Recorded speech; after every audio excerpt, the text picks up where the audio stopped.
en compagnie de M. Yves Germain, qui est le préfet de la MRC d'Autrey. Bonjour, M. Germain. Bonjour madame, ça va bien? Oui, merci de nous accepter chez vous et d'accepter de faire un bilan de l'année 2020 qui a été pas mal chamboulé. Si on se rapporte en janvier avec tous les événements. Et on va faire justement un récapitulatif de ce qui s'est passé en 2020 à la MRC. Premièrement, il y a eu votre arrivée, c'est bien ça. C'est un vote qui a lieu à tous les 2 ans, hein? C'est bien ça qu'on doit avoir comme information? Exactement. Le préfet de la MRC est élu par l'ensemble du Conseil des maires.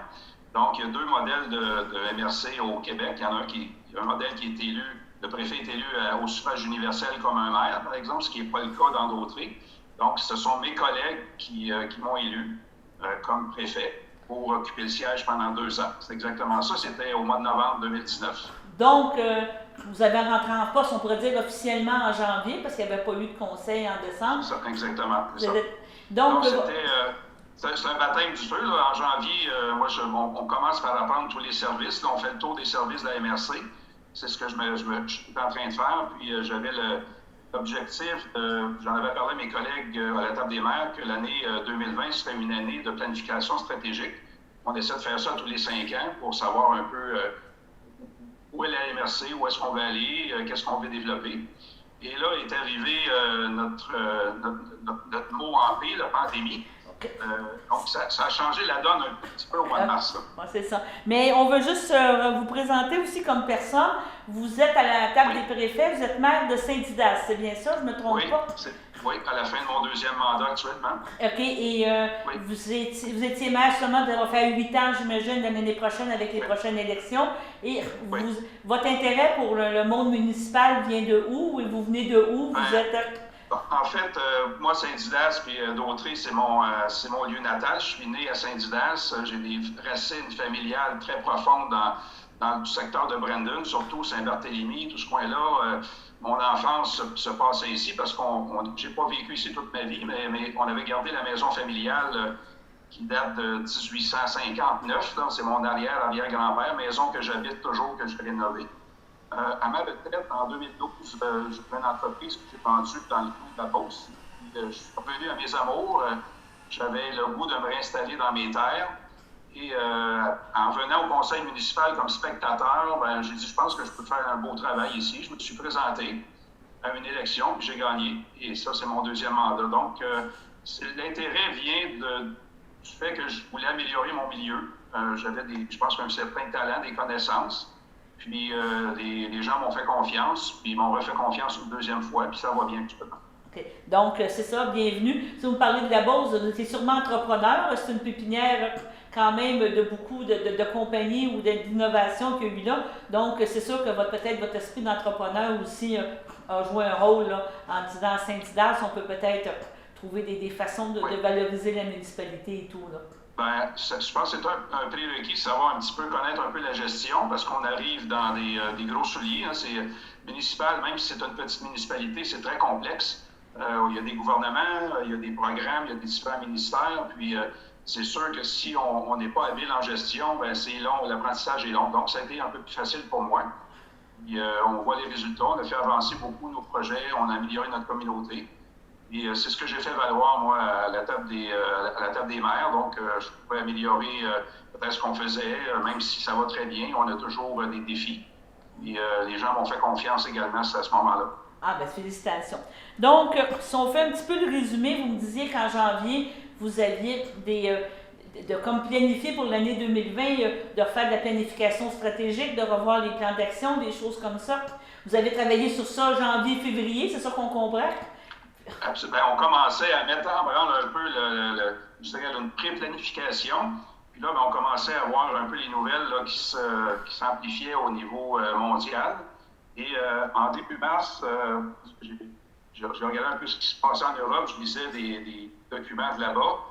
Là, j'avais commencé même à en parler à mon DG. Puis, il s'en vient quelque chose de grave, ça peut nous affecter.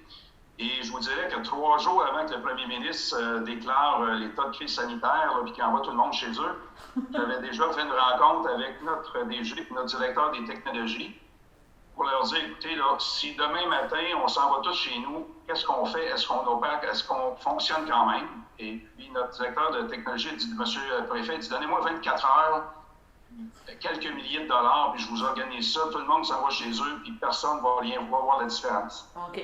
Je dois rendre hommage à tout ce qui s'est fait dans les années précédentes à la MRC de Dautrier, parce qu'on est vraiment une référence au Québec là, en termes de technologie et d'utilisation de la fibre optique, de la bande passante. Ça s'est fait là, de façon très rapide. Parce qu'il faut expliquer. Je pense qu'il faut expliquer aux gens que déjà, au niveau des communications, tout est comme centralisé par la MRC. C'est ça, hein? Le système téléphonique partout est tout étendu, contrôlé par la MRC. Les gens ne le savent peut-être pas là, au niveau municipal, exactement. Mais toutes les municipalités sont reliées par fibre optique. Donc ça, c'était des projets qui se sont déployés dans les années antérieures, là, même en collaboration avec la commission scolaire, pour faire en sorte que toutes les municipalités, on est tous reliés. Ça nous a permis des économies d'échelle énormes. On a des serveurs centraux maintenant. Donc, on a beaucoup d'économies puis je dirais, de capacité d'informatique. À tel point que la journée où on a envoyé tous les gens chez eux, la réceptionniste est partie avec son téléphone chez elle. Elle a branché ça dans son Internet personnel. Elle pouvait répondre au téléphone comme si elle était la MRC et transférer n'importe quel appel à n'importe quel employé chez lui. Donc, c'est impressionnant, là, aujourd'hui, quand tu regardes ça. C'est vraiment... Donc, la brisure, on pourrait dire qu'il n'y a pas eu de coupure de service. C'est ça qu'on s'entend. Absolument pas. Donc, le but était justement de ne pas couper les services parce que les municipalités comptent sur nous. Donc, la responsabilité fait que quand on a un service centralisé, le service doit fonctionner. Donc, il n'est pas question de l'abandonner. Et chacun des services nécessaires aux municipalités a continué de fonctionner comme si de rien n'était. Là, je dois remercier tous nos employés parce que les gens ont vraiment pédalé fort, comme on dit, là, pour donner le même service. Les gens se sont installés chez eux rapidement. Et on a aussi assisté les employés là, dans le cas il y avait un manque de mobilier ou de matériel informatique. Ça nous a coûté un petit peu d'argent au départ, mais c'est minime là, comme dépense ce qui est arrivé. Et est-ce que toutes ces mesures-là, je vais me faire l'avocat du diable, mais est-ce que toutes ces mesures-là sont encore appliquées, là, mais ils seraient applicables dans le cas de mesures d'urgence, s'il arriverait un gros événement à la MRC, justement, un événement qu'on ne veut pas qu'il arrive, là, mais mettons un feu ou avoir des crises d'inondation, des tout, chaque municipalité pourrait vraiment se déployer rapidement dans un autre endroit, là. Oui, absolument. Puis avec l'assistance de nos techniciens à la MRC, là, on le vit, nous, à tous les jours. Des fois, on a des pannes de courant, on a on a besoin d'assistance, puis on a un service hors pair avec la MRC. Là. Je parle comme maire souvent, là, parce que je suis maire. Je le vois qu'on a un service. Puis étant une petite municipalité, je dois dire que j'utilise beaucoup de services de la MRC comme maire également. Donc, on voit l'efficacité là, de l'ensemble de l'œuvre. OK. Et donc, le 12 mars arrive, on se fait dire, rendez-vous-en chez vous, ça sera pas long, mais c'était pas mal plus long. Ça a beaucoup chamboulé de choses aussi, là. Il y avait des projets, il y avait des choses, des programmes en cours, on parle tant au niveau tourisme, au niveau culture et tout. Comment vous avez vécu ça? Bien, en fait, on avait une première priorité, c'est la sécurité de nos employés. Donc, on s'est occupé de ça au départ, là, dans les premiers jours, premières semaines, pour s'assurer que nos employés étaient confortables, pouvaient travailler de façon sécuritaire, que leur famille aussi était bien traitée dans tout ça. Là. On ne voulait pas laisser quelqu'un travailler sur la table de cuisine en gardant ses enfants, là, ça ne marchait pas. Donc, on a permis là, du va-et-vient là, au bureau de façon minimale. La deuxième priorité, c'était notre communauté d'affaires, parce qu'on savait que ça allait frapper fort. Et on s'est occupé avec notre service de développement économique de s'assurer d'avoir une veille très rapprochée de toute notre communauté d'affaires pour s'assurer qu'on n'échappait pas d'entreprise ou qu'on voulait que des entrepreneurs soient bien au courant de tous les programmes qui allaient sortir parce qu'on savait qu'il y a quelque chose qui s'en venait, c'était évident. Ça a été fait très rapidement aussi parce qu'on a déjà un très bon service de développement économique et qui est déjà très branché sur la communauté avec les chambres de commerce, avec nos autres partenaires, nos banquiers, avec qui on fait affaire souvent dans les comités. Et on a resserré les liens là, de communication avec ces gens-là. Ça continue actuellement. Donc, on a eu la belle surprise, en tout cas dans les premiers mois de la pandémie, de voir que nos entrepreneurs étaient assez résilients et relativement optimistes. Il n'y a pas eu d'histoire d'horreur à date. Okay. Malgré que là, actuellement, la situation peut se corser dans l'année qui vient, mais on n'en reparle pas. Là. Ça, ça a été notre deuxième, À ce niveau-là, priorité, là.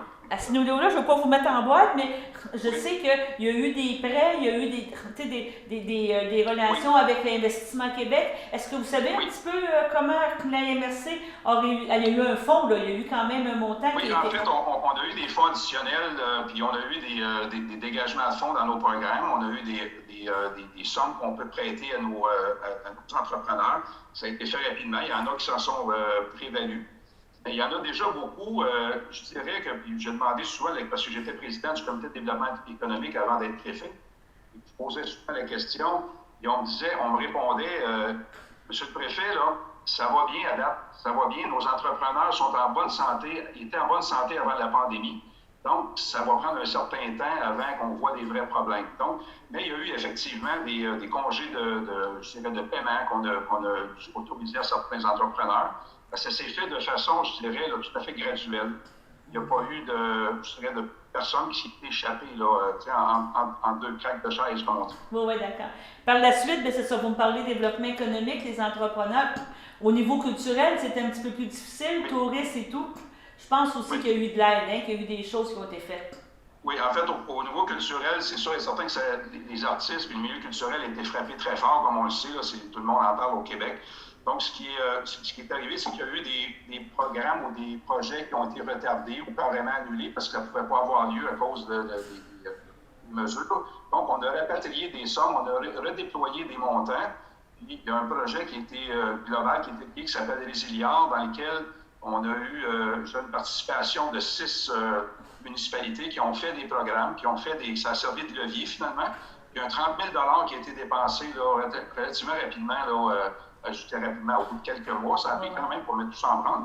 Il y a eu des beaux petits projets qui se sont faits là, avec les moyens du bord, avec je dirais, la capacité de faire là, selon les mesures sanitaires, parce que lorsqu'on fait un spectacle, on ne peut pas emmener le monde, on ne peut pas grand-chose. On est conscient de ça. Mais ça a été une préoccupation, malgré les peu de moyens qu'on a au niveau de la MRC là, on ne peut pas faire vivre les artistes, mais ça a servi d'effet de levier là, dans beaucoup de petites municipalités qui ont fait des projets là, justement là, par